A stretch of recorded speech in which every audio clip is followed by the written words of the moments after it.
before the interview with James Harrison, a Super Bowl champ, only undrafted NFL player ever to get NFL Defensive Player of the Year, 15 years, 2 Super Bowls, 5 Pro Bowls, still lives in Pittsburgh. He likes all the seasons.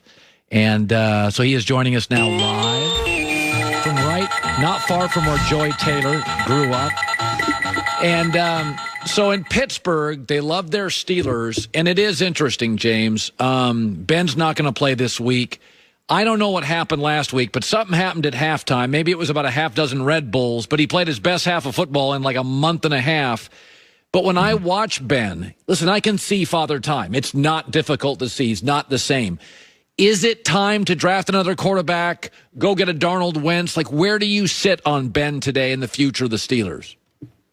Well, you can't play the game forever. And to be honest with you, I think they need to find that heir apparent, the player that they're looking at being the guy that's going to come in and replace Ben, being the person that'll be sitting under Ben, watching Ben, learning from Ben. And I don't think they have that person right now. James, obviously he's iconic. Moving off of Brady or a Peyton Manning or a Big Ben, sometimes it's hard to go. Dan Marino was yelling at people when they were trying to push him out of Miami. Ben, will he be difficult? Will he push back? Will he be a guy that goes, all right, great career, thanks, I'm going to leave? Like, how do you think it will go? I think honesty will go a long way as far as them being upfront and open with exactly what it is that they want to do. Now, if you tell a person one thing and then you start doing something else, you're going to have a hard time dealing with that person because you didn't do exactly what it is that you said you were going to do. But I believe they were to be upfront and honest with Ben and be like, hey, we're, you can't play the game forever. We need to find that heir apparent. And when we get that guy here, we're going to need him to be on your heels and you showing him the ropes and helping him out. And we're going to go from there, and hopefully, we draft the right guy and you can help us do that. I think he would be open to doing that. I don't see Ben having an issue with that. But, if they draft a guy just saying, we need a better quality backup, and they're actually looking to put him in that spot, and that's not what they're telling him, then I think you're going to have a problem. 1-3 after starting 11-0. Does Pittsburgh look like a team to you that could win multiple playoff games? Because that's the standard there. Right now, the way they're playing, I can't say that they look like a team that could win multiple playoff games. What they need to do is they need to correct their rush game. They need to start catching the balls that are thrown to them. The thing that I'm seeing with the defense, I think you're starting to see, the loss of guys like Bush, Dupree, Spillane.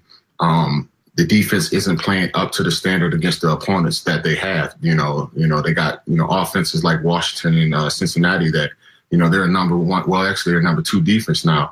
They should be, crushing these guys. They shouldn't have an opportunity to score as many points as they're scoring, and they're scoring.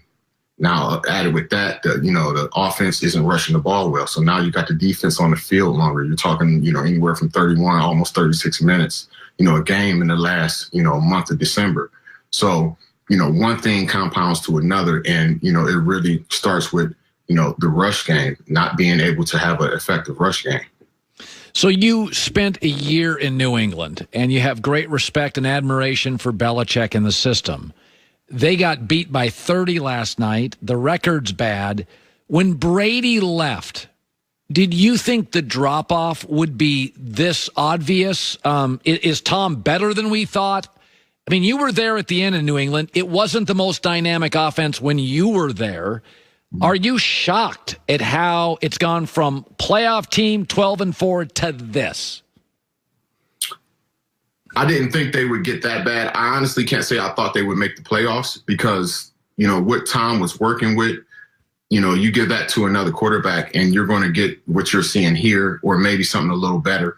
And what he has now in, Tampa, he has weapons in Tampa, and the opportunity to go out there and, use his arm exactly how he was using it in New England with a better cast. Yeah.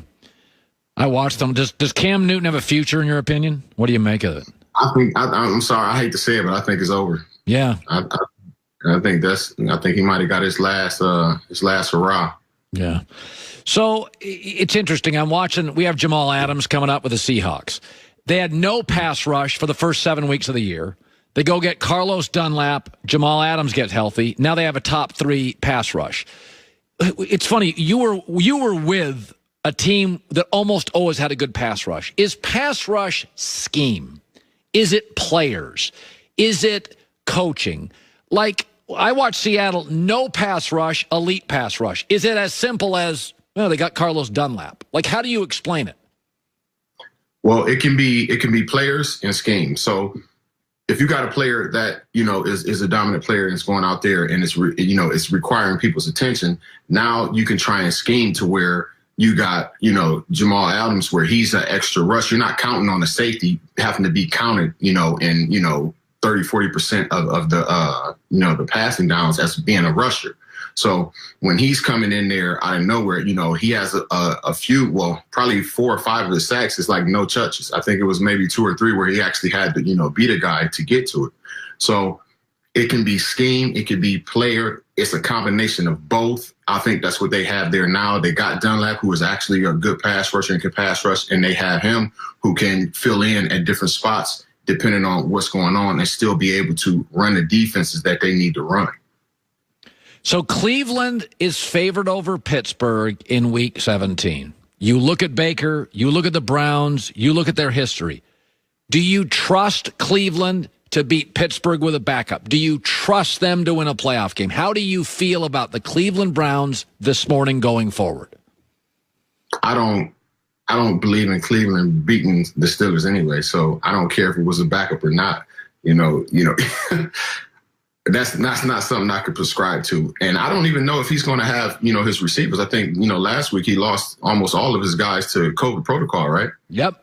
4. Okay. So if that's the case, then I think it's a 14-day plus a 3-day reentry or something like that, right? So he's not going to have those same weapons at his disposal. And, you lost to the Jets. So I don't see them coming in. Well, I don't see them beating Pittsburgh, even though they are at home. By the way, how many times did you lose to Cleveland? I might have lost to Cleveland once or twice. Most blowout wins, right? Yeah,